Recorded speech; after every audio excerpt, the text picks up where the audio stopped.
नमस्कार, ज्ञानदीप क्लासेस अंबड या यूट्यूब चॅनलवर आपल्या सर्वांचं हार्दिक स्वागत। विद्यार्थी मित्रांनो, आपण सुरू केलेला आहे 5वी नवोदयचा अभ्यासक्रम आणि त्यामध्ये आज आपण सुरू करणार आहोत दुसरं प्रकरण। प्रकरणाचं नाव आहे पूर्ण संख्यांवरील 4 मूलभूत क्रिया। आता विद्यार्थी मित्रांनो, या ठिकाणी प्रकरणाच्या नावामध्येच आपल्याला काही संकल्पना अगोदर शिकायच्या आहेत आणि नंतर म्हणजे संख्यांचे प्रकार आपल्याला या ठिकाणी बघायचे आहेत। पूर्ण संख्यांवरील 4 मूलभूत क्रिया आपल्याला या ठिकाणी हे प्रकरण दिलेलं आहे आणि या नावामध्ये पूर्ण संख्या आणि त्याचबरोबर नैसर्गिक संख्या ह्या आधी आपल्याला समजून घ्यायचे आणि नंतर आपण त्यावरील मूलभूत क्रिया ज्या आहे बेरीज, वजाबाकी, गुणाकार आणि भागाकार यावर आधारित जे प्रश्न आहेत त्याकडे आपण नंतर जाणार आहोत। तर मग सुरुवात करूया। पहा, पूर्ण संख्यांच्या अगोदर आपल्याला संख्यांचा एक प्रकार शिकायचा आहे ज्याला आपण नैसर्गिक संख्या असे म्हणतो। आता नैसर्गिक संख्या म्हणजे काय, तर व्यक्ती किंवा वस्तू मोजण्यासाठी ज्या संख्यांना आपण दररोज वापरतो त्या संख्यांना आपण नैसर्गिक संख्या असे म्हणतो। आता वर्गामध्ये सरांनी तुम्हाला किती विद्यार्थी वर्गात आहेत असं जर मोजायला सांगितलं, असा प्रश्न विचारला की आज किती विद्यार्थी वर्गात आलेले आहेत, तर तुम्ही मोजताना काय करणार आहे?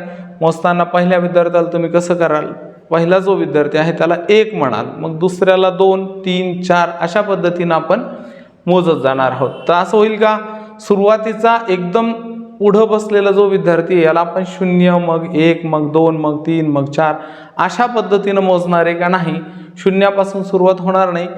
मोजताना वस्तूंना किंवा व्यक्तींना मोजताना आपण जेव्हा सुरुवात करतो तर ती सुरुवात 1 पासून करतो आणि म्हणून नैसर्गिक संख्येची जी व्याख्या आहे ती अशा प्रकारची आहे। नैसर्गिक संख्या हा प्रकार तुम्हाला लक्षात ठेवायचा आहे। सर्व मोज संख्यांना नैसर्गिक संख्या असे म्हणतात। सर्व मोज संख्यांना म्हणजे ज्या संख्या वस्तूंना किंवा व्यक्तींना मोजण्यासाठी वापरल्या जातात त्यांना आपण मोज संख्या म्हणतो आणि सर्व ज्या मोज संख्या आहेत त्यांना आपण नैसर्गिक संख्या असं म्हणणार आहोत।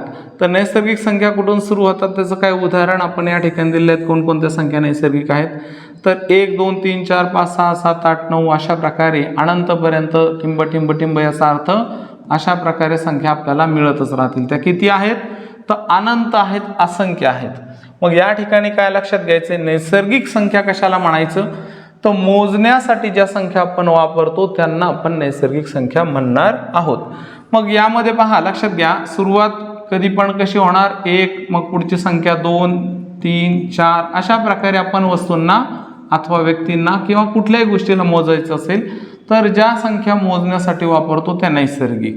मग आता नैसर्गिक संख्यांच्या संदर्भात काही महत्त्वाचे जे पॉईंट्स आहेत जे तुम्हाला लक्षात ठेवायचे, ज्यावर प्रश्न विचारले जाऊ शकतात, ते कोणकोणते पॉईंट आहेत, तर या ठिकाणी बघा, 1 ही सर्वात लहान नैसर्गिक संख्या आहे। आता या ठिकाणी बघा, नैसर्गिक संख्या म्हणजे मोज संख्या आणि त्या कोणत्या आहेत, तर या ठिकाणी आपण उदाहरण म्हणून घेतलेलं आहे। मग यामध्ये सर्वात अगोदर कोणती नैसर्गिक संख्या आली, तर 1, म्हणून 1 ही सर्वात लहान नैसर्गिक संख्या आहे। सर्वात लहान हे लक्षात ठेवायचं, 1 ही सर्वात लहान आहे आणि 1 ही सर्वात लहान नैसर्गिक संख्या आहे। पुढचा जो पॉईंट दिला इथे, सर्वात मोठी नैसर्गिक संख्या सांगता येत नाही। आता या ठिकाणी नैसर्गिक संख्या 1 पासून सुरू होते, मग पुढे येते 2, मग 3, मग 4, मग 5, मग 6 अशा पद्धतीने ह्या नैसर्गिक संख्यांचा गट चालूच राहणार आहे। तर सर्वात मोठी किंवा शेवटची नैसर्गिक संख्या आपल्याला सांगता येत नाही, हे ध्यानात ठेवायचं आहे।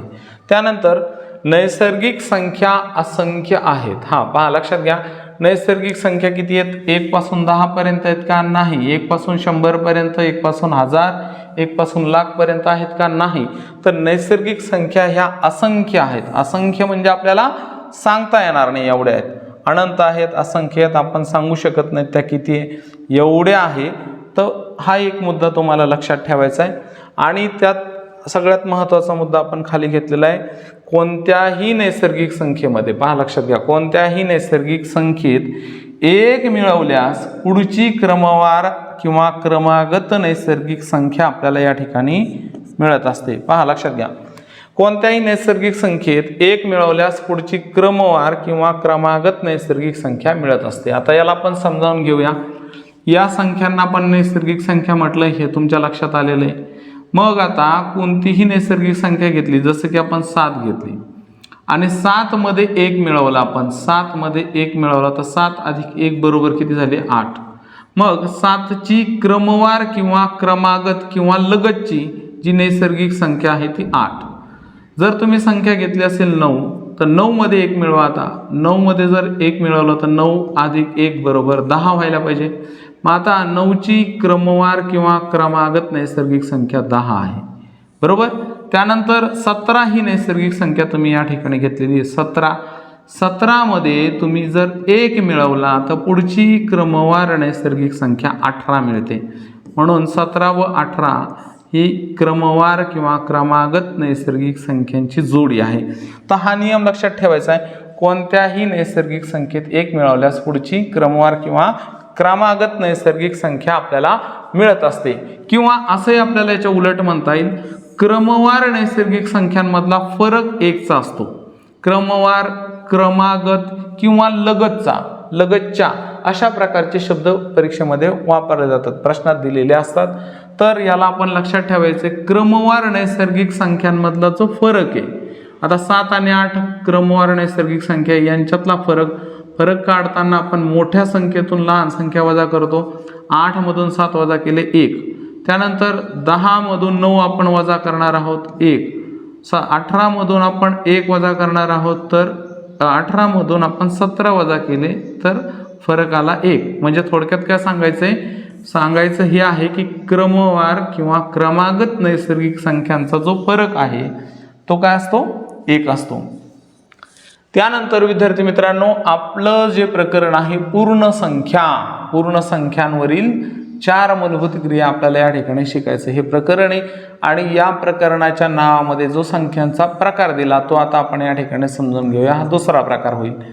तर या ठिकाणी बघा, पूर्ण संख्या म्हणजे काय. आता पूर्ण संख्या कशाला म्हणायचे, आत्ताच आपण याच्या अगोदरच्या याच्या आधीच्या स्लाइडमध्ये नैसर्गिक संख्या म्हणजे काय हे आपण या ठिकाणी शिकलो. नैसर्गिक संख्या, तर मोज संख्यांना नैसर्गिक संख्या म्हणतात. या उदाहरणामध्ये 1 पासून पुढच्या संख्या नैसर्गिक आहे.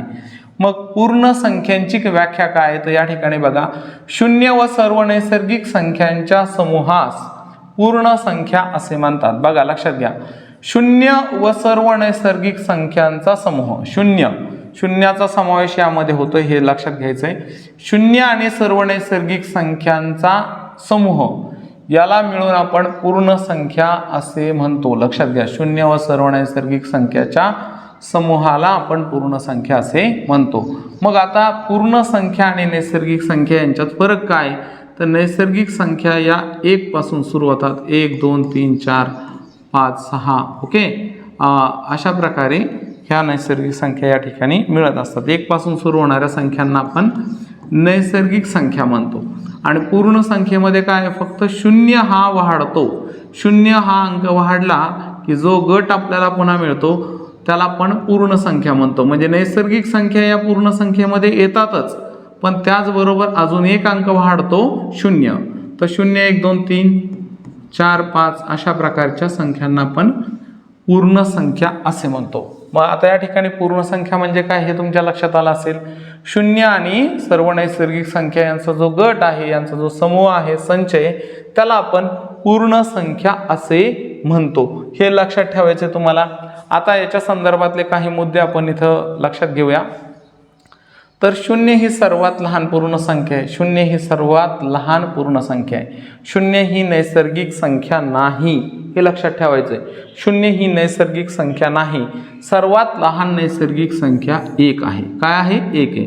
0 ही नैसर्गिक संख्या नाही, तर 0 ही सर्वात लहान पूर्ण संख्या आहे, सर्वात लहान. त्यानंतर नंबर 2, 0 ही चिन्हविरहित पूर्ण संख्या आहे किंवा 0 ही चिन्हविरहित संख्या आहे असं म्हटलं तरी चालेल. 0ला कोणतंही चिन्ह नसतं. विद्यार्थी मित्रांनो लक्षात ठेवा, संख्यांना 2 चिन्ह असू शकतात. एक तर धन अथवा ऋण. 7 लिहिलं याचा अर्थ धन 7 आहे किंवा ऋण 7 आहे. आता ऋण संख्यांचा आपल्याला अभ्यास नाहीये, परंतु यावर तुम्हाला प्रश्न विचारला जाऊ शकतो की 0 या संख्येला कोणतं चिन्ह असतं. तर त्यात ऑप्शन जर असेल 0 ही चिन्हविरहित संख्या आहे तर ते उत्तर तुमचं बरोबर असणार आहे. मग ऑप्शनमध्ये येईल धन, ऋण, चिन्हविरहित आहे, यापैकी नाही तर तुम्हाला चिन्हविरहित आहे, चिन्ह नसते असं त्या ठिकाणी निवडायचं आहे. तर मग संख्यांना 2 चिन्ह असतात, काही संख्या धन असू शकतात, काही ऋण, आणि 0 ही एकमेव संख्या आहे की ज्याला कोणतंच चिन्ह नाही, धनही नाही किंवा ऋणही नाही. संख्या जर दिली असेल तर दोन्हीपैकी एक चिन्ह त्याला असतंच, एक तर धन असते अथवा ऋण असते, पण 0 ही संख्या चिन्हविरहित आहे हे ध्यानात ठेवायचं आहे. त्यानंतर तिसरा मुद्दा आहे आपला सर्वात मोठी पूर्ण संख्या. आता पहा, जसं की सर्वात मोठी नैसर्गिक संख्या आपल्याला सांगता येत नाही, तर टिंब दिलं, या पद्धतीनं हा अंकगट आपल्याला संख्यांचा गट चालू राहणार आहे हे लक्षात ठेवायचं. तर सर्वात मोठी पूर्ण संख्या आपल्याला सांगता येणार नाही, आणि पूर्ण संख्या किती आहेत तर असंख्य आहेत, अनंत आहेत, न सांगता येणाऱ्या एवढ्या आहेत. ओके. त्यानंतर शेवटचा जो मुद्दा आहे पुन्हा पहिल्यासारखा आपण घेतलाय, कोणत्याही पूर्ण संख्येत 1 मिळवल्यास पुढची क्रमवार किंवा क्रमागत पूर्ण संख्या आपल्याला मिळते. इथे नैसर्गिकच्या जागेवर पूर्ण संख्या असे म्हणता येईल, किंवा नैसर्गिक सुद्धा बरोबर आहे, कारण 0 जर 1 मिळवला तर उत्तर 1 आलं. 1 ही नैसर्गिक संख्या आहे. तर कोणत्याही पूर्ण संख्येमध्ये 1 मिळवला तर पुढची पूर्ण संख्या मिळते अथवा पुढची नैसर्गिक संख्या मिळते असं म्हटलं तरी चालेल. हे महत्त्वाचे काही मुद्दे तुम्हाला संख्यांच्या संदर्भात लक्षात ठेवायचे आहेत. आणि आता आपल्याला क्रियांच्या संदर्भात जे आपल्याला प्रकरणात दिलेलं आहे, पूर्ण संख्यांवरच्या 4 मूलभूत क्रिया. आता 4 मूलभूत क्रियांमध्ये बेरीज, वजाबाकी आणि गुणाकार या 3 क्रिया तर तुम्हाला माहीतच आहे, तुम्हाला जमतात, येतात. आता जास्त करून या ठिकाणी भर दिलेला आहे तो भागाकारावर, आणि आपल्याला एक सूत्र आता जे आहे भाज्य बरोबर भाज्य गुणिले भागाकार अधिक बाकी, या सूत्राला आपण समजावून घेऊया. आता भागाकाराच्या संदर्भात काही संकल्पना आपण या ठिकाणी पाहूया. समजा बघा 133 ही संख्या आहे आणि 133ला आपण 2 ने भाग देतोय. तर ज्या संख्येला आपण भाग देतो या संख्येला आपण भाज्य असं म्हणतो. जिला भाग देतो त्याला काय म्हणायचं? भाज्य. ज्या संख्येला भाग दिला जातो ती असते भाज्य. त्यानंतर जिनं भाग देतो तिला म्हणतो विभाज्य. काय म्हणायचं त्याला? भाजक. इथं भाजक म्हणायचं. हां, विभाज्य केव्हा येते त्यावर आपण आता चर्चा करू, हे उदाहरण झाल्यानंतर. ओके. तर जिला आपण भाग देतो त्याला आपण भाज्य म्हणतो. ज्या संख्येनं भाग देतो त्याला भाजक असं म्हणतो. काय म्हणतो आपण? भाजक. ही संख्या कोणती आहे? तर ही भाजक असणारी संख्या आहे. जिनं भाग दिला जातो तिला आपण म्हणायचं भाजक. बरं, आता 2 ने 133ला भाग देताना काय होतंय पहा. 2च्या पाड्यात 13 आहेत का? तर नाही. 13पेक्षा लहान संख्या कोणती आहे? 12. 2चा पाडा कितीपर्यंत म्हणावा लागेल? 6 पर्यंत. बेसक 12. इथं 13 मधून 12 वजा केले, उत्तर काय येणार आहे? उत्तर येणारी 1. 3 हा अंक जशाल तसा खाली येणार. पुन्हा 13. आता पुन्हा 2च्या पाड्यात 13 आहेत का? नाही. तर 6 पर्यंत पाडा म्हणा, बेसक 12. पुन्हा 12 घ्यावं लागेल, 13पेक्षा लहान संख्या, आणि 13 मधून 12 वजा केलं तर उत्तर 1 उरलं. आता वरती जे आपण 6 आणि 6 दोनदा लिहिलं आहे, 3 नंतर अंक संपलेले आहेत, म्हणजे आपल्याला पुढं भाग देता येणार नाही, कारण भाजक ज्यांना भाग द्यायचा आहे तो मोठा अंक आहे, ती मोठी संख्या आहे, आणि आलेलं जे उत्तर आहे, जी बाकी आहे ती 1 आहे, आणि 1 ही भाजकापेक्षा लहान आहे. मग अशा वेळी आपण भागाकार थांबवतो. मग आता वर लिहिलेल्या संख्येला याला आपण म्हणतो भागाकार. याला काय म्हणतो आपण? भागाकार. या संख्येला आपण म्हणतो भागाकार. आणि इथं जी संख्या येत असते याला आपण म्हणतो बाकी. ही काय? बाकी. 1 बाकी आहे. मग या ठिकाणी आता आपल्याला बघायचं आहे. बघा, लक्षात घ्या, ज्या संख्येला भाग दिलं त्याला काय म्हणायचं? भाज्य. ज्याने भागलं त्याला म्हणायचं भाजक. वर लिहिलेली जी संख्या आहे, आलेलं उत्तर जे आहे त्याला आपण भागाकार म्हणतो, खाली उरलेली असते बाकी.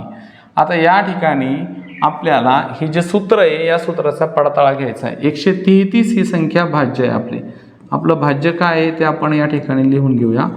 भाज्य आहे आपलं 133. आता 133 ही संख्या आपल्याला परत कशी मिळते ते आपण या ठिकाणी बघूया. बघा, तर आपलं जे भाजक आहे ते काय आहे? बघा, भाजक. भाजक कशाने भाग दिला होता आपण? 2 ने भाग दिला होता. बरं, भागाकार काय आलेला आहे याची आपण लिस्ट करूया. भागाकार काय आला आपला? तर भागाकार आला आपला 66. किती आला? 66. आणि बाकी काय उरलेली आहे आपली? तर बाकी उरली आपली 1. बाकी काय आहे? 1 आहे. मग या ठिकाणी आपल्याला काय करायचं विद्यार्थी मित्रांनो, बघा हे जे भाज्य आहे ना, याला आपण तसंच ठेवूया. हां, भाज्य याला लक्षात ठेवा, याला आपण बॉक्स करून ठेवू. मग 133 एवढं उत्तर आपल्याला मिळायला पाहिजे. त्यासाठी आपण भाजक, भागाकार, बाकी या तिन्हींचा उपयोग करणार आहोत. कशाचा? भाजक, भागाकार, बाकीचा. तर या ठिकाणी बघा आपला जो भाजक आहे तो काय आहे? 2 आहे. पहा या ठिकाणी भाजक इथं लिहितो मी. आपला भाजक काय आहे? भाजक. मग गुणिले काय करायचे? भागाकार. भाजक गुणिले भागाकार आणि त्याच्यात आपल्याला मिळवायची बाकी. काय मिळवायची आहे? बाकी मिळवायची आहे. तर आपला भाजक होता 2. इथं आपण भाजकाची किंमत ठेवू खाली 2 गुणिले आलेला भागाकार आहे आपला 66 आणि त्याच्यात बाकी मिळवणारी 1. मग 2 गुणिले 66 यांचा गुणाकार करा. 2 गुणिले 66 60 गुणिले 2 म्हणजे 120 आणि 6 गुणिले 2 म्हणजे 12. 120 अधिक 12 म्हणजे 132. 2 ना आपण 66 या संख्येला गुणलं तर उत्तर आलं 132 अधिक 1. मग त्याच्यात 1 आपण त्या ठिकाणी काय केलं? मिळवलं. तर उत्तर आलं 133. पण 133 काय होतं? तर आपलं भाज्य होतं.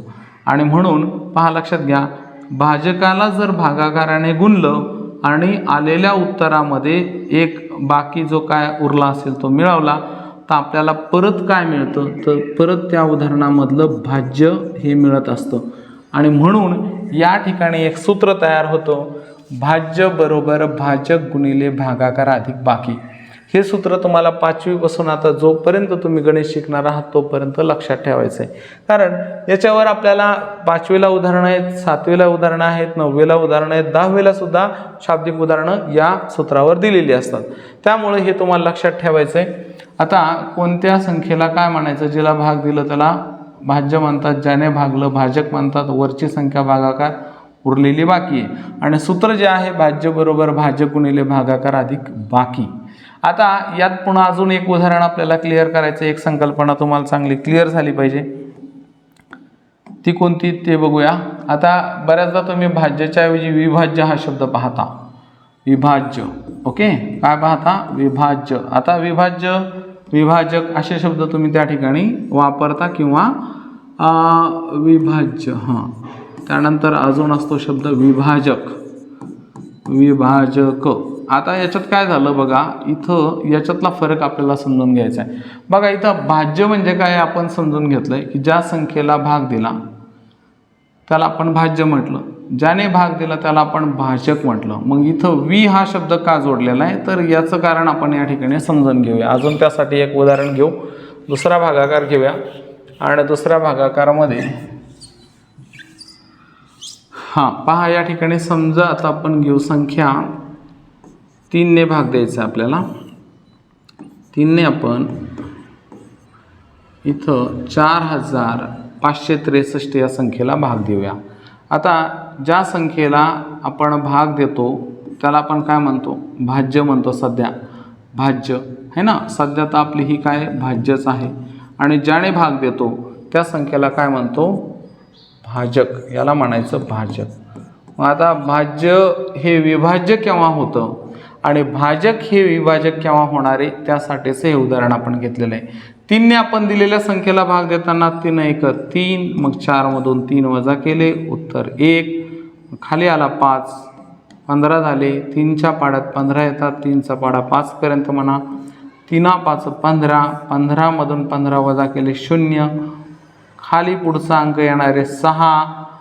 6 आल्यास 3च्या पाड्यात 6 येतात, 3 2 6. 3चा पाडा 2 पर्यंत म्हणा. तर आलेला अंक आहे 6. 6 मधून 6 वजा केले, उत्तर 0 आलं. पुढचा अंक खाली आलेला आहे 3. मग 3ला 3 ने भाग जातो, 3चा पाडा 1 पर्यंत म्हणा. 3 1 3 म्हणजे इथं बाकी 0 आहे. आता या ठिकाणी बघा बाकीकडे लक्षात घ्या. बाकी या उदाहरणामध्ये 0 आलेला आहे. मग भागाकाराची 2 उदाहरणं स्क्रीनवर आपण घेतलेली आहेत. या उदाहरणामध्ये बाकी 1 आलेला आहे आणि जेव्हा बाकी 1 आला किंवा 0 आला नाही असं म्हणता येईल. या उदाहरणात बाकी 0 नाही. मग ज्या उदाहरणामध्ये भागाकाराच्या ज्या उदाहरणामध्ये बाकी 0 येत नाही त्या उदाहरणात ज्या संख्येला भाग दिला त्याला भाज्य आणि ज्याने भाग दिला त्याला भाजक म्हणायचं. पण याच्या उलट काय, आता ज्या भागाकाराच्या उदाहरणामध्ये बाकी 0 येते, काय येते, बाकी 0 येते, तर भाज्य न म्हणता यालाच आपण काय म्हणणार आहे, विभाज्य. भाज्य न म्हणता भाज्याला काय शब्द वापरतात, विभाज्य. आणि भाजक न म्हणता याला शब्द वापरतात विभाजक. काय म्हणायचं याला, विभाजक. विभाजक याचा अर्थ अवयव असाही होतो. पुढे गेल्यावर आपण अवयव या अर्थाने विभाजक म्हणून हा शब्द वापरणार आहोत. तर लक्षात घ्या, दोन्ही गोष्टीतला मला या 2 उदाहरणांमधनं तुम्हाला काय सांगायचं आहे, तुमच्या लक्षात आलं असेल की भागाकार करताना बाकी जर 0 नसेल तर जिला भाग दिला त्या संख्येला भाज्य म्हणायचं आणि ज्याने भाग दिला त्याला भाजक म्हणायचं. आणि जर भागाकार केल्यानंतर बाकी 0 आली असेल तर ज्या संख्येला भाग दिला त्याला आपण काय म्हणणार आहे, विभाज्य म्हणणार. आणि ज्याने भाग दिला त्याला विभाजक म्हणणार. मग त्याला भाजक आणि भाज्य म्हणणार नाही. ह्या 2 महत्त्वाच्या गोष्टी आणि हे सूत्र या ठिकाणी आपल्याला समजून घेणं गरजेचं होतं. कारण याच्याशिवाय तुम्हाला भागाकार ही क्रिया जी आहे ती चांगली क्लिअर होणार नाही. म्हणून ह्या 2-3 महत्त्वाच्या गोष्टी आपल्याला या ठिकाणी चर्चा करणं आवश्यक होतं. बरं, त्यानंतर विद्यार्थी मित्रांनो आता आपल्याला या प्रकरणामध्ये विभाज्यतेच्या कसोट्या पाहायच्या आहेत. आता विभाज्यतेच्या कसोट्या म्हणजे काय, आता या ठिकाणी पहा, विभाज्यतेच्या कसोट्या. तर कसोट्या या शब्दांचा अर्थ नियम. आता बघा, आत्ताच आपण जे उदाहरणं या ठिकाणी समजून घेतले 2 आधीचे, तर इथं काय झालं, ह्या 2 उदाहरणामध्ये परत एकदा आपण मागे स्क्रीनवर जाऊया. या ठिकाणी बाकी 0 आलेला आहे आणि या ठिकाणी बाकी 0 आलेला नाही.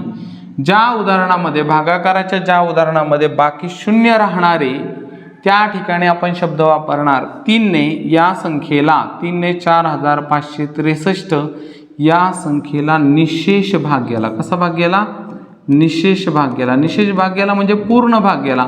पूर्ण भाग गेला म्हणजे बाकी 0 आली, बाकी काहीच उरलं नाही, म्हणजे पूर्ण भाग गेला, म्हणजेच निशेष भाग गेला. आलं लक्षात. हां, तर निशेष भाग कशाला म्हणायचंय, एखाद्या संख्येनं दिलेल्या संख्येला भाग दिल्यावर जर बाकी 0 उरत असेल, बाकी काहीच उरत नाही, 0 येत आहे, पूर्ण भाग जातो म्हणजेच निशेष भाग जातो, हे या ठिकाणी लक्षात घ्यायचं आहे. आणि या ठिकाणी या उदाहरणामध्ये 2ने आपण 133ला भाग दिला, पण बाकी या ठिकाणी 0 आलेला नाही, 1 आलाय. 1 येऊ, 2 येऊ, 5 येऊ, 7 येऊ, 9 येऊ, किती येऊ, बाकी फक्त जर 0 आला नसेल तर या ठिकाणी आपल्याला म्हणता येईल 2ने 133ला पूर्ण भाग गेला नाही. पूर्ण भाग गेला नाही याचा अर्थ 2ने 133 या संख्येला निशेष भाग गेलेला नाही आहे. निशेष भाग गेलेला नाही, या ठिकाणी आपण निशेष हा शब्द वापरणार नाही. फक्त 2ने आपण 133ला भाग दिला तर उत्तर आपलं म्हणजे भागाकार 66 आला, पण बाकी 1 उरलेला आहे. या ठिकाणी तसं झालं नाही. 3ने आपण 4563 या संख्येला भाग दिल्यानंतर बाकी 0 आलेला आहे, पूर्ण भाग गेला म्हणजे निशेष भाग गेला आणि भागाकार आपला त्या ठिकाणी 1521 एवढा आलेला आहे. आलं लक्षात तुमच्या. तर निशेष या शब्दाचा अर्थ तुम्हाला ध्यानात ठेवायचा आहे. भागाकाराच्या ज्या उदाहरणामध्ये बाकी 0 येणारे त्या ठिकाणी निशेष भाग जातो किंवा गेला असं आपल्याला त्या ठिकाणी म्हणता येईल. आणि ज्या उदाहरणामध्ये बाकी 0 आलेला नाही त्यावेळेस आपण निशेष भाग गेला नाही असं म्हणणारे किंवा पूर्ण भाग गेला नाही असं म्हणणारे. आता थोडं पुढं चलूया परत. आता यावर आपल्याला समजून घ्यायचे की निशेष भाग जातो किंवा जात नाही हे केव्हा कळणार आहे. एखाद्या संख्येला दिलेल्या संख्येनं दुसऱ्या संख्येनं निशेष भाग जातो का नाही जात हे कसं कळणार आहे आपल्याला, तर त्यासाठी काही नियम आपल्याला समजून घ्यायचं ज्याला आपण विभाज्यतेच्या कसोट्या असं म्हणणार आहे. उदाहरणार्थ बघा, समजा इथे आपण घेतली 5900 इथे 37 ही संख्या घेऊ. 5937. या संख्येला 2ने पूर्ण भाग जाईल का नाही, निशेष भाग जाईल का नाही, तर हे असं आपल्याला करून बघावं लागेल, भाग द्यावा लागेल आणि भाग दिल्यावर लक्षात येईल की इथं भाग निशेष गेला नाही. बरं, या ठिकाणी बघा अजून एखादं उदाहरण घेऊ. समजा इथं घेऊ 2ने इथं 4986 ही संख्या घेऊ. भागाकाराची क्रिया पूर्ण करूया. बघा 2ने भाग दिला तर बेदोणी किती होणार आहे, 4. 5 मधून 4 गेला, 1 उरला, खाली आले 9 आणि 2 18. आता 19 मधनं 18 वजा केले, 1 उरला, खाली आले 3 झाले 13, 2 12. ओके, 13 मधून 12 वजा केले, 1 उरला, खाली आले 7 17, तर 2 8 16.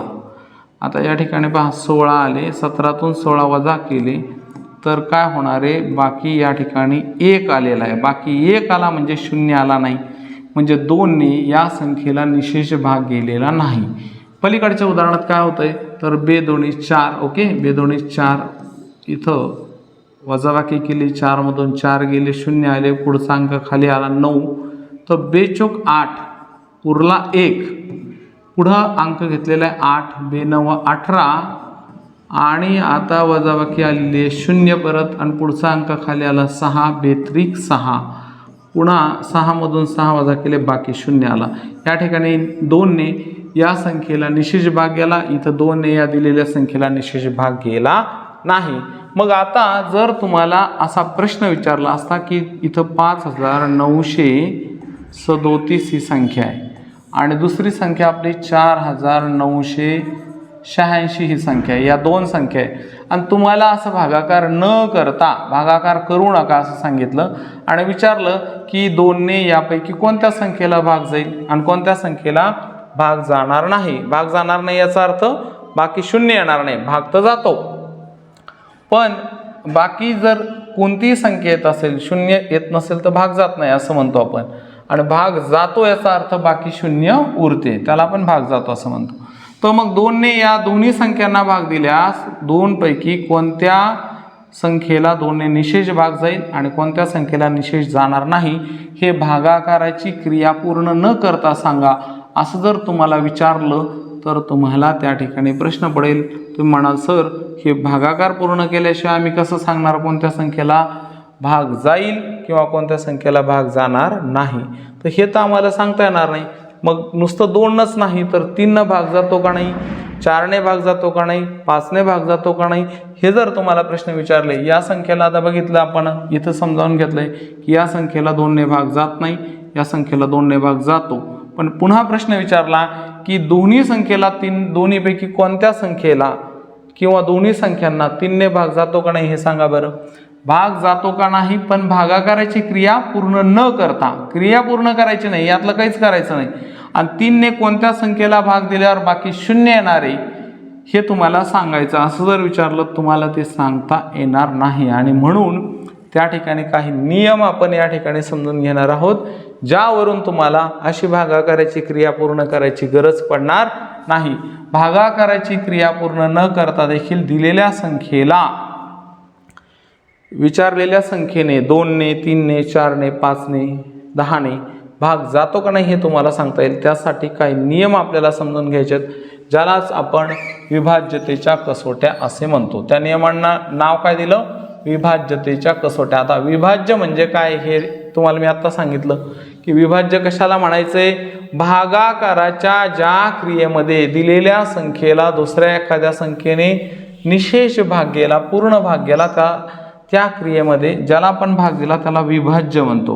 म्हणजे भागाकार करताना भाग पूर्ण जाईल का नाही हे सांगण्यासाठीचे जे नियम आहेत त्याला आपण विभाज्यतेच्या कसोट्या असं गणिताच्या भाषेमध्ये म्हणतो. हे ध्यानात ठेवा, कारण हे शब्द मुलांना कळत नाहीत, फक्त ऐकतात, लक्षात ठेवतात आणि मग तेच म्हणतात, पण तुम्हाला त्याचा अर्थही कळायला पाहिजे म्हणून मी थोडंसं याला सविस्तर घेतलं, ज्यामुळं तुमच्या संकल्पना लहानपणी जर चांगल्या आता क्लिअर झाल्या तर पुढं तुम्हाला गणितामध्ये अजून रस तुमचा वाढणार आहे. त्यामुळे आपण प्रत्येक शब्दाचा अर्थ वगैरे समजून घेऊन, संकल्पना समजून घेऊन पुढं शिकत जाणार आहोत.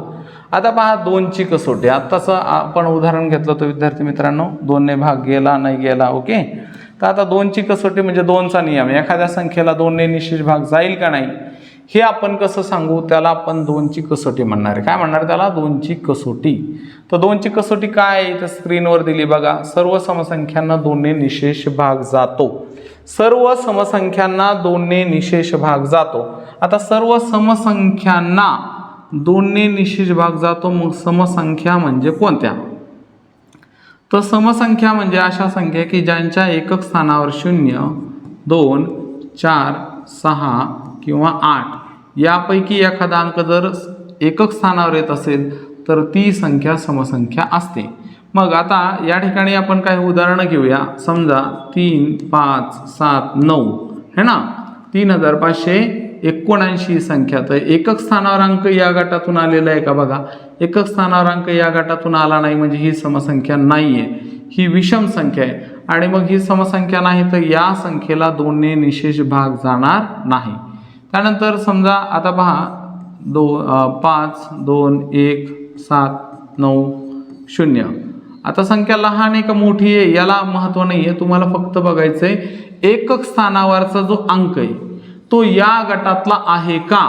या गटातला असेल तर ही समसंख्या बनणार आहे आणि ही समसंख्या असेल तर त्या संख्येला 2ने निशेष भाग जाणार आहे. म्हणजे 2ची कसोटी त्या ठिकाणी पूर्ण होणार आहे. मग या दिलेल्या संख्येमध्ये 0 हा अंक एकक स्थानावर आला म्हणजे ही समसंख्या आहे आणि ही समसंख्या आहे म्हणून या संख्येला 2ने भाग जातो. कितीने भाग जातो? 2ने निशेष भाग जातो. भाग जातो अथवा निशेष भाग जातो या शब्दाचा अर्थ पूर्ण भाग जातो अशा अर्थाने घ्यायचं आपण, बाकी 0 उरणार आहे. त्यानंतर आपण उदाहरण घेऊया. इथे 3, 7, 9, 4, 2, 5, 8 किती मोठी संख्या तयार करा, कितीही मोठी संख्या तयार करा आणि शेवटी आला 5. आता शेवटी 5 आला तर ही समसंख्या आहे का बघा. या गटाला बघा इथे 0, 2, 4, 6, 8 या गटातला अंक या ठिकाणी एकक स्थानावर दिसत नाही म्हणजे ही समसंख्या नाही आहे. आणि ही समसंख्या नाही तर या संख्येला 2ने जर भाग दिला तर बाकी 0 येणार नाही म्हणजे 2ने या संख्येला निशेष भाग जात नाही. पण या 5च्या नंतर जर समजा अंक 4 असता तर 5च्या नंतर शेवटचा अंक एकक स्थानावरचा अंक 4 आलेला असता तर हा अंक या गटात आहे. या गटातला कोणताही अंक इथं जर 0 आला असता, 2 आला असता, 4 आला असता, 6 आला असता किंवा 8 आला असता, यापैकी कोणताही अंक या ठिकाणी 4च्या जागेवर आला असता तर ही कोणती संख्या बनली असती? ही समसंख्या बनली असती. आणि समसंख्या बनली असती तर समसंख्येला 2ने निशेष भाग जातो. हे आपण या 2च्या कसोटीमध्ये शिकलो. तर या ठिकाणी ध्यानात घ्या, तुम्हाला दिलेल्या ज्या संख्या आहेत ही आपण या ठिकाणी उदाहरणं घेत आहेत. पहा 3456 एकक स्थानावर 6 अंक आलाय मग ही समसंख्या आहे. मग या संख्येला 2ने भाग जातो. ही दिलेली संख्या एकक स्थानावर अंक 8 आलेला आहे मग 8 आहे तर या गटातला आहे म्हणून ही समसंख्या आहे, याला 2ने भाग जातो. इथं पहा एकक स्थानी 2 आलेले आहेत, 2 आले म्हणजे ही समसंख्या आहे म्हणजे 2ने भाग जातो. एकक स्थानावर 6 म्हणजे 2ने भाग जातो. तर सर्व समसंख्यांना 2ने निशेष भाग जातो. ही 2ची अतिशय सोपी असणारी कसोटी आहे विद्यार्थी मित्रांनो, ही लक्षात ठेवायची आहे तुम्हाला. आता त्यानंतर आपल्याला 3ची कसोटी या ठिकाणी समजून घ्यायची आहे. पहा 3ची कसोटी काय आहे तर 3ची कसोटी आहे दिलेल्या संख्येतील सर्व अंकाच्या बेरजेला 3ने भाग जात असेल. काय दिलेल्या संख्येतील सर्व अंकाच्या बेरजेला जर 3ने निशेष भाग जात असेल तर त्या पूर्ण संख्येला किंवा त्या मूळ संख्येला 3ने निशेष भाग जातो. या ठिकाणी लक्षात घ्या, दिलेल्या संख्येतील सर्व अंकाच्या बेरजेला जर 3ने निशेष भाग जात असेल तर त्या पूर्ण संख्येला किंवा काही ठिकाणी आपण त्याला मूळ संख्येला असे म्हणतो, मूळ संख्येला 3ने निशेष भाग जातो. आता आपण याला एक एक मुद्दा क्लिअर करून समजून घेऊ. काय आहे 3ची कसोटी? 3ची कसोटी म्हणजे अशा प्रकारच्या दिलेल्या लहानात लहान आणि मोठ्यात मोठ्या संख्येला 3ने भाग दिल्यानंतर बाकी 0 येणार नाही हे सांगणे म्हणजे 3ची कसोटी.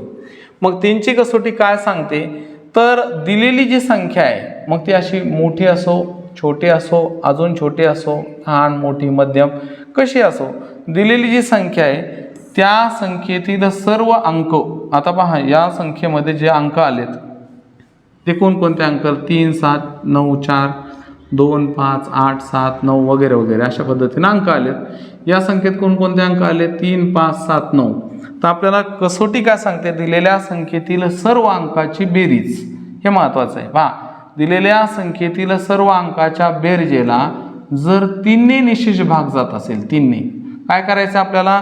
त्याचं उदाहरण घेऊ। ही संख्या या ठिकाणी बघा, इथं आपण जी संख्या घेतलेली आहे, इथे 4, 5, 7, 2, 7, 2, 1, 8 ही दिलेली पहिली संख्या आहे। मग आपल्याला कसोटी जी सांगते ती, हा जो नियम आहे की या संख्येतील सर्व अंकाची बेरीज करा। तर पहिला अंक आहे 4, दुसरा अंक आहे 5, 4 अधिक 5 अधिक तिसरा अंक 7 अधिक पुढचा जो अंक आहे 2, पुढचा अंक आहे 1 अधिक पुढचा अंक आहे 8।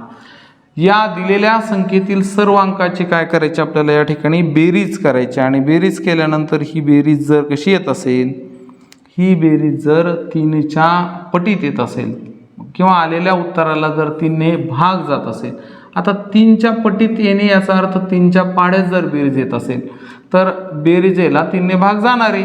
मग आता बेरीज करू आपण। 4 अधिक 5 9, 9 अधिक 7 16 अधिक 2 18, 18 आणि 1 19, 19 आणि 8 किती झाले? 27। बघा, आता 3च्या पाड्यात 27 आहेत का? तर 3चा पाडा 9 पर्यंत म्हणा 27। मग 27 या संख्येला कितीने भाग जातो? 3ने निशेष भाग जातो। 3 9 27। पहा, आलेल्या बेरजेला 3ने भाग जात असेल असं दिलं इथं। पहा, दिलेल्या संख्येतील सर्व अंकाच्या बेरजेला जर 3ने निशेष भाग जात असेल, पहा दिलेली संख्या ही आहे, सर्व अंकाची बेरीज केली, बेरीज 27 आली, 27ला 3ने भाग दिला म्हणजे बाकी 0 उरलं। म्हणजे याचा अर्थ आलेल्या बेरजेला 3ने निशेष भाग गेला, म्हणून या पूर्ण संख्येला, म्हणजे या ठिकाणी लक्षात घ्या 4,57,218 या संख्येला, पूर्ण संख्येला 3ने भाग जातो। मग आता 3ने भाग जाण्यासाठी आपल्याला या संख्येला 3ने भाग देऊन बघायचं नाही। मग आपल्याला फक्त काय करायचं? या संख्येतील अंकाची बेरीज करायची। ती अंकाची बेरीज जर 3च्या पटीत आली, 3च्या पाढ्यात आली, तर त्या पूर्ण संख्येला 3ने भाग जातो असं आपण या ठिकाणी म्हणणार आहोत। पुढची जी संख्या दिली आता पहा, 9 अधिक 0, मी डायरेक्ट अंकाची बेरीज या ठिकाणी वरती घेतो आणि बेरीज जर 3च्या पाड्यात आली तर 3ने भाग जाईल अथवा जाणार नाही। तर 9 अधिक 0 अधिक 3 अधिक 6 अधिक 2 अधिक 7 या ठिकाणी काय होते बा? 9 3 किती झाले? 12 आणि 6 18, 18 आणि 2 20, 20 आणि 7 27। परत एकदा बेरीज 27 3च्या पटीत आली, 3च्या पाड्यात आली, 27ला 3ने भाग जातो म्हणजे या पूर्ण संख्येला सुद्धा 3ने भाग जातो। आता बेरीज इथंच करू आपण। 7 अधिक 7 किती झाले? 14, 14 अधिक 7 14 अधिक 3 17, 17 अधिक 4 किती झाली बेरीज? 21 झाली। 21 हे 3च्या पाड्यात येतात, 21ला 3ने भाग जातो म्हणजे दिलेल्या संख्येला 3ने भाग जातो। त्यानंतर आता या ठिकाणी 798 ही जी संख्या आहे, 7 अधिक 9, आता यातला एक इथं टाका, 8 झाले, 8 8 8 3 8 म्हणजे 8 3 24। बेरीज किती येणार आहे? अंकांची बेरीज येणार 24। 24 3च्या पाड्यात आहे, 24ला 3ने भाग दिला, उत्तर 8 येतं। मग 24ला 3ने भाग गेला म्हणजे पूर्ण संख्येला 798ला 3ने भाग जाईल। तर विद्यार्थी मित्रांनो, आता विभाज्यतेच्या ज्या कसोट्या आहेत, ह्या कसोट्या आपल्याला साधारणतः 11-12 पर्यंतच्या कसोट्या या ठिकाणी पाठ करायच्या, तुम्हाला समजून घ्यायच्या, ज्यामुळे तुम्हाला भागाकार ही क्रिया चांगली समजणार आहे, उदाहरणं चांगले करता येणार आहेत। तर आता व्हिडिओ जास्त मोठा होऊ नये म्हणून आपण या ठिकाणी आजच्या व्हिडिओमध्ये 2च कसोट्या या ठिकाणी समजून घेतल्यात। त्यानंतर आपण पुढं अजून ज्या काही कसोट्या आहेत, 3ची कसोटी, 4ची कसोटी, 5ची कसोटी पुढच्या उद्याच्या व्हिडिओमध्ये समजावून घेऊया। तर हा जो व्हिडिओ होता विद्यार्थी मित्रांनो, याला व्यवस्थित पहा, समजावून घ्या, शिकवलेला भाग लिहून काढत चला, सर्व कसोट्या आता ज्या येतात त्या पाठ करा। या कसोट्या पाठ असल्या की तुम्हाला भागाकार ही क्रिया अतिशय चांगल्या पद्धतीने समजणार आहे। आणि या अगोदरचे व्हिडिओ तुम्ही नक्कीच पाहिले असतील, तेव्हाच तुम्ही हा व्हिडिओ पाहताय। जर आपण पाहिले नसेल, पहिल्यांदाच हा व्हिडिओ बघत असाल, तर या आधीचे व्हिडिओ आपण चॅनलवर अपलोड केलेले आहेत, ते व्हिडिओ एकदा बघा, त्यामुळे तुमचं पहिलं प्रकरण सुद्धा चांगलं कव्हर होणार आहे। आता या ठिकाणी लक्षात घ्या, येणारे जे व्हिडिओ आहेत याची माहिती तुम्हाला कशी मिळणार, तर ज्ञानदीप क्लासेस अंबड हे आपले यूट्यूब चॅनल आहे, ज्यावर सध्या तुम्ही व्हिडिओ पाहता त्याला सबस्क्राईब करा आणि बेल आयकॉन दाबा, म्हणजे येणाऱ्या प्रत्येक व्हिडिओची माहिती तुमच्यापर्यंत येणार आहे. प्ले स्टोअरवर आपलं माय कोर्स नावाचं ॲप दिलेलं आहे आपण. या ॲपच्या माध्यमातून आपल्याला स्टडी मटेरियल त्या ठिकाणी मिळणार आहे. आणि जर तुम्हाला रोज काही यूट्यूबकडून व्हिडिओची माहिती मिळत नसेल, मॅसेज येत नसेल, तर तुम्ही व्हॉट्सअप ग्रुप त्या ठिकाणी या नंबरला मेसेज करून जॉईन करू शकता. फक्त तुम्हाला तुमचं नाव, गाव, तालुका आणि जिल्हा त्या नंबरला व्हॉट्सअप करा, म्हणजे तुम्हाला ग्रुपला त्या ठिकाणी जॉईन केल्या जाईल आणि येणाऱ्या सर्व व्हिडिओच्या लिंक्स तुम्हाला त्या ठिकाणी दिल्या जातील. ओके, तर आजचा व्हिडिओ आपण थांबवूया. भेटूया उद्याच्या व्हिडिओमध्ये